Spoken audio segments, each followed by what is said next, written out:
Hello friends, నమస్తే.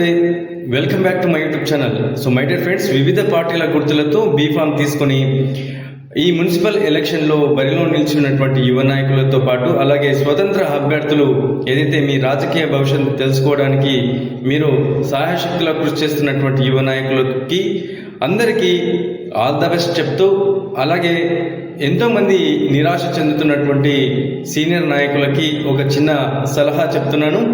మీరు ఎక్కడ కూడా నిరాశ చెందకండి. ఎందుకంటే మీకు బీఫామ్ రాలేదు, ఇన్ని సంవత్సరాల నుంచి కష్టపడ్డా టికెట్ మాకు ఇవ్వలేదు, గుర్తించలేదని మీరు బాధపడే ప్రసక్తి లేకుండా, ఎందుకంటే ప్రతి పార్టీకి కొన్ని నియమాలు సిద్ధాంతాలు ఉంటాయి. ఆ పార్టీ ఆ సిద్ధాంతాలు ఆ ఎథిక్స్తో పాటు ముందుకు వెళ్తూ ఉంటుంది. మీరు కూడా మీకు ఎక్కడ కూడా టికెట్ రాలేదని చెప్పేసి మిమ్మల్ని గుర్తించలేదని మీరు బాధపడకుండా భవిష్యత్తులో కూడా ప్రజల క్షేత్రంలో ప్రజల యొక్క అవసరాల నిమిత్తం ప్రజలకి అండదండాలతో పాటు మీ యొక్క పార్టీ ఏదైతే ఉన్నటువంటి ఆ నియమాలు ఏవైతే ఉన్నాయో అవి అనుసరిస్తూ ముందుకు తీసుకెళ్ళి మీ పార్టీతో పాటు మీరు కూడా భవిష్యత్తులో మంచి స్థాయిలో ఉండాలని కోరుకుంటూ, చాలామందికి డౌట్ రావచ్చు, ప్రస్తుతం ఎలక్షన్ అనగానే పొలిటికల్ స్టంట్ ఏంటంటే ఎలక్షన్ అనగానే కలెక్షన్ సెలక్షన్ ఎలక్షన్ అని చాలామంది అనుకుంటారు.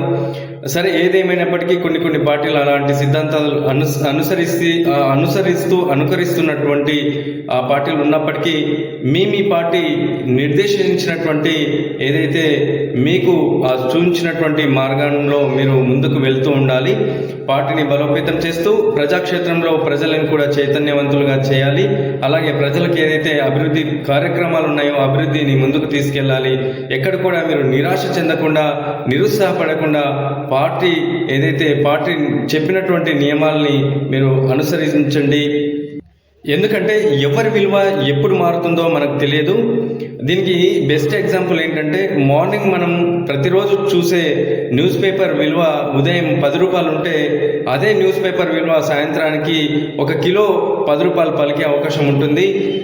దయచేసి ప్రజల్లో మీకున్నటువంటి గౌరవం, మర్యాదలు మరింత పెరిగే దిశగా మీరు అడుగులు వేయాలి.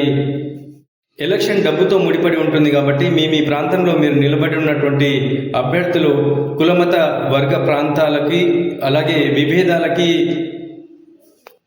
విద్వేషాలకి ఎక్కడ కూడా తావివ్వకుండా సజావుగా మీ యొక్క ప్రచార కార్యక్రమాల్ని సజావుగా ప్రజల్ని ఆకట్టుకునేలా ఉండేటట్లు మీరు ఏర్పాటు చేసుకున్నాలని కోరుకునే వ్యక్తుల్లో నేను కూడా ఒకరిని. కాబట్టి ప్రజాక్షేత్రంలో అల్టిమేట్గా ప్రజల యొక్క అభివృద్ధిని ప్రజలు కోరుకుంటారు. కాబట్టి ప్రజల అభివృద్ధి వైపు మీరు అడుగులు వేయాలని కోరుకుంటూ, ఇది ఇవాల్టి వీడియో. ఈ వీడియో కనుక నచ్చినట్లయితే like and share, subscribe my YouTube channel. నమస్తే, జై హింద్, జై భారత్.